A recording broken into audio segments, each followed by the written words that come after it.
Hello and welcome to Freedom of Speechless. We are the voice for the non-speaking, the First Amendment right for the non-speakers, and the apraxic individuals of this world. And we're going to explain to you today what apraxia is, what it means to us, and what we have found out through this little communication device. So to introduce myself, I'm Katie Custer. I am a practitioner at Mind Over Body. You can find that at mobstrong.com. I'm Melody Rabora. I am the founder and president of Angelo's Angels for Communication Foundation, and you can find that at angelosangels.com. Awesome. So just to kind of start, I want to just kind of take everybody here really quick before we go into anything else. Just imagine having tons of thoughts and emotions and feelings and contributions and ideas and answers to questions and not being able to get them out.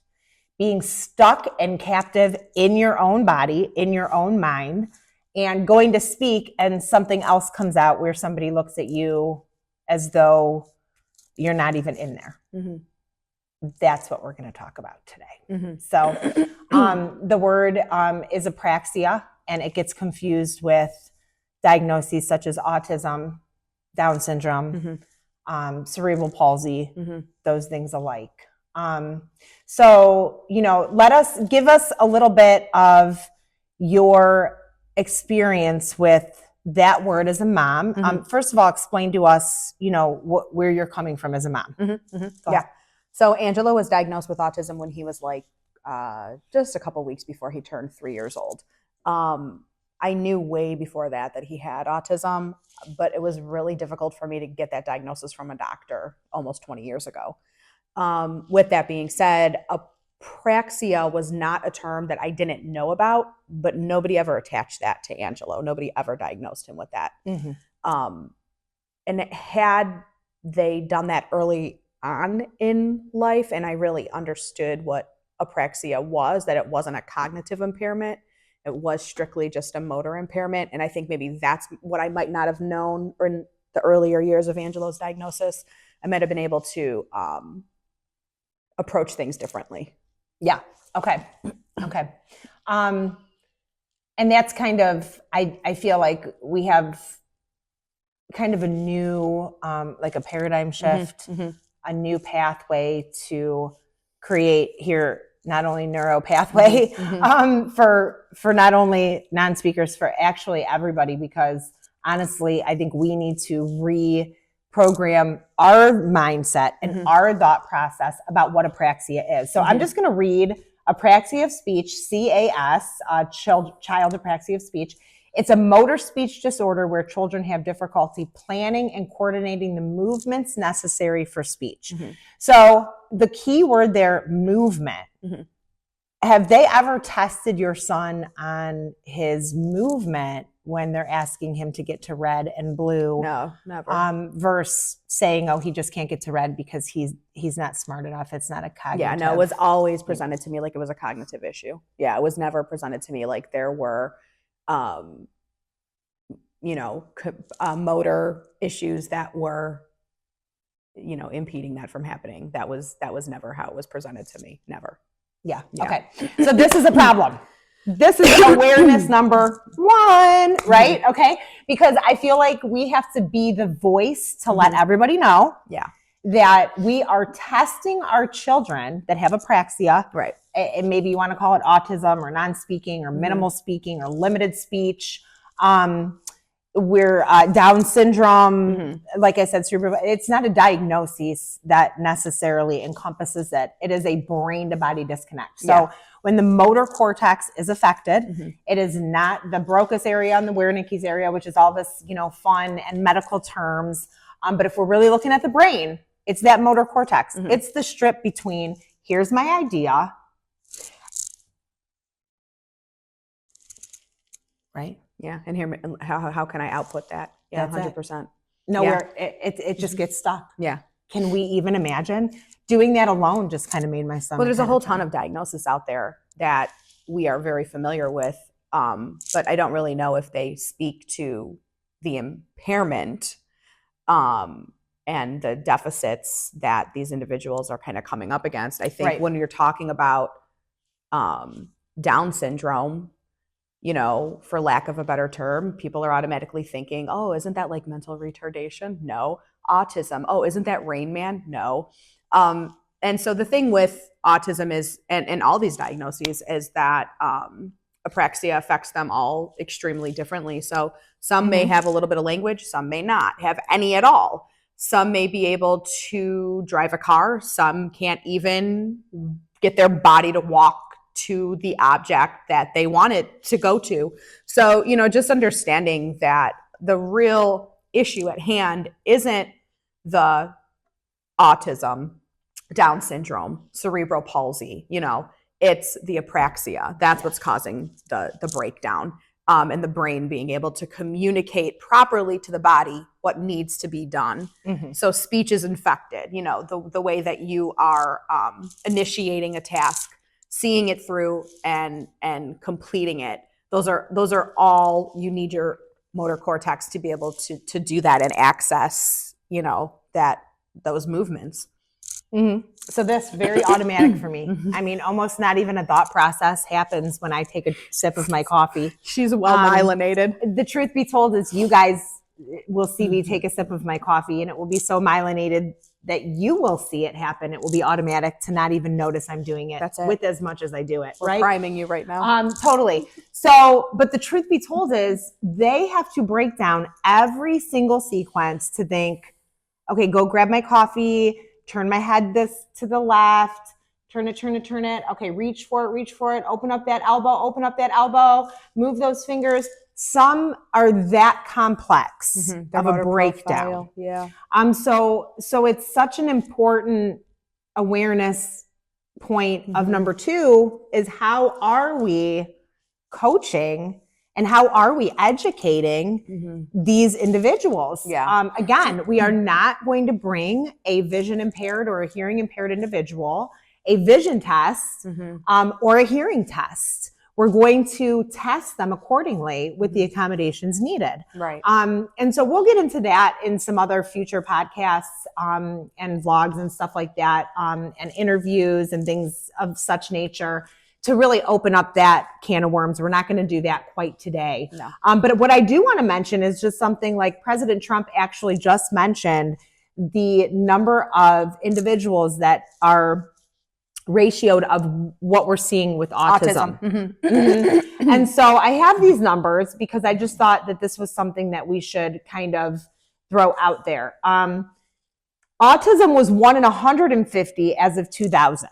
So now 20 years later, it's 1 in 36, which is what President Trump just said, to the nation, that there is an epidemic. An epidemic. We need to pay attention. We do. We need to pay attention to this. This is big. They attribute this to many things, but they put the factors and they drop that contribution into the factors of not having heightened awareness, improved diagnosis criteria, a broader screening practice. This is all true, absolutely. There are some other things. We're going to hopefully get in touch with, RFK, and we can discuss those things. And again, a whole nother time to discuss that. But there's tons of brilliant people looking into why these things are happening and why these numbers are happening. Right. Right. So we're not going to really talk about that right now. I'm going to jump to 1 in every 691 are diagnosed with Down syndrome. 16 to 18% show speech being compromised, non-speaking, and they associate that with autism as opposed to apraxia. To go back to the autism number, 1 in 36, and 2/3 of those don't speak or don't not speaking. Yeah. So that is apraxia. Yeah. So, the numbers aren't lining up a little bit because now they're saying that I went into apraxia, right? And it affects approximately 1 to 2 children in 1,000 ratio. That doesn't line up. If we have 1 in 36 children that have autism, okay, that's lining up. It just got nationally. Well, if you're looking at a public school setting, there's usually like 25 to 30 kids in a classroom. So that means that the odds of you having one autistic kid in each classroom, we're getting close. That's where we're at. We're getting close. Now, if we have the odds of 2/3 of them being apraxic and have not speaking, then it doesn't line up with what is seen by the professionals. Yeah. And even a search and the medical, research that I did to find this stuff, saying that one out of 2 in 1,000 kids have apraxia. We have to focus on, we have more kids or individuals out there anyways, because some of them are grown up now, that have apraxia. Right. And really go back to that first statement you made where we are focusing on getting down to helping that need as opposed to bypassing it, looking at it as behavior. Well, it's like you have to look past the fact of these autism, Down syndrome, these diagnoses, and they all have been attached with the stigma of a cognitive delay. So that we have to just detach that. It's not a cognitive issue. It is a motor issue. It is a motor planning issue. They have a hard time thinking. They can think the thought, but then getting the action out, getting the speech out. So that's where we have to shift. That's the paradigm shift, right? That's where we have to shift our attention to. That's where we have to see that these individuals are really struggling to be able to get their body to do what they're thinking. It's not that they can't think it.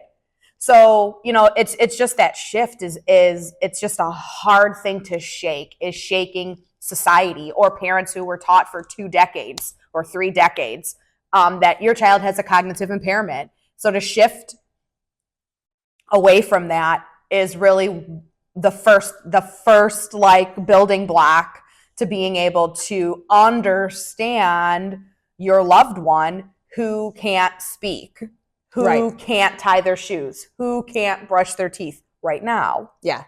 But through motor coaching and through breaking down these tasks and these processes, you're going to see a more autonomous individual, and just shifting away from just thinking that this is a cognitive disability.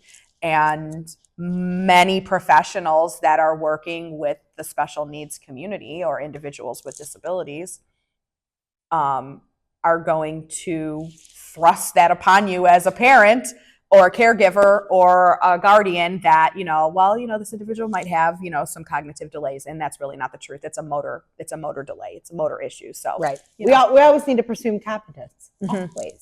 Always. Absolutely. 100%. I guess we'll call that number 3 awareness today, since I'm numbering them. And we'll talk a little bit more about the motor cortex, and we'll break that down a little bit further for everybody later in further podcasts. But it's a fine versus gross motor. We have 200 muscles in our mouth, 200 muscles in order to speak one word.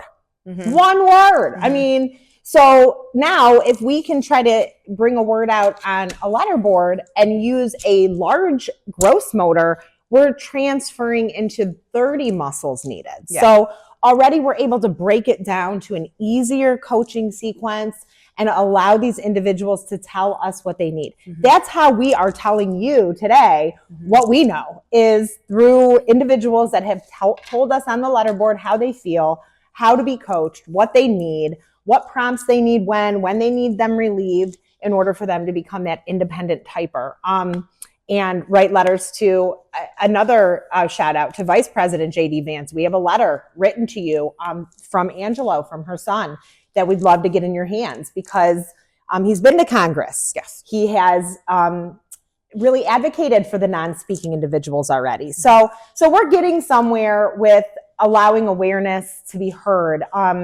Let's just tell a few stories really quick, and then, we'll close up, because it's fun and it's great to, kind of understand a new diagnosis out there and understand how to approach it, right? But let's just kind of make it a little bit real. Like, tell us the story about Angelo. Maybe, I always love the raisin story. We could go with that one. I have other ones. We could go with that one though. Okay. I mean, you could do whatever you want. Go ahead. Yeah. I want you to tell it. I'll give you. Because you're his mom. Yeah, I'll give you 2. So the one, it's like real early on. Like, I'm trying to get Kate turned on to spelling to communicate and understand apraxia and understand kind of that breakdown and, you know, the paradigm shift of presuming competence. And she's sitting in my kitchen and she's like, I think he went into the cabinet and got raisins. And she's like, oh, he wants the raisins. I'm like, well, hold on, let me see. And I dropped the letterboard and he spells to me anything but raisins.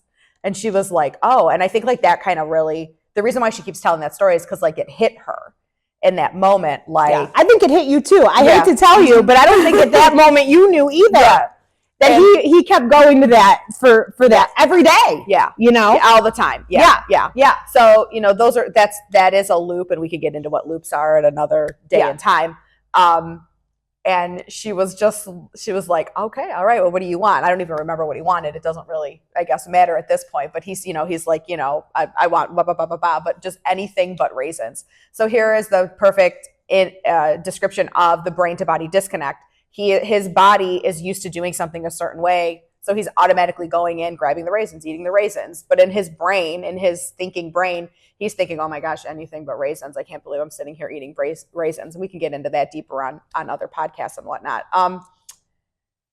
The other day, I was asking him, do you want to come with me and Dad? We're going to go for a ride. We're going to go to the store, blah, blah, whatever. With his mouth, he says no, and then he gets up, puts his shoes and his coat on. You know, so okay. It's like for Angelo, we've been working almost 4 years on this. So for him to say no with his mouth and then go act on that is huge. He couldn't do that 2 years ago even. And so, you know, it's just those things, is just some of those instances of him maybe saying no or saying yes with his mouth and then initiating with his body now, where he wasn't able to do that. And a lot of these individuals can't do that yet. And so, you know, that's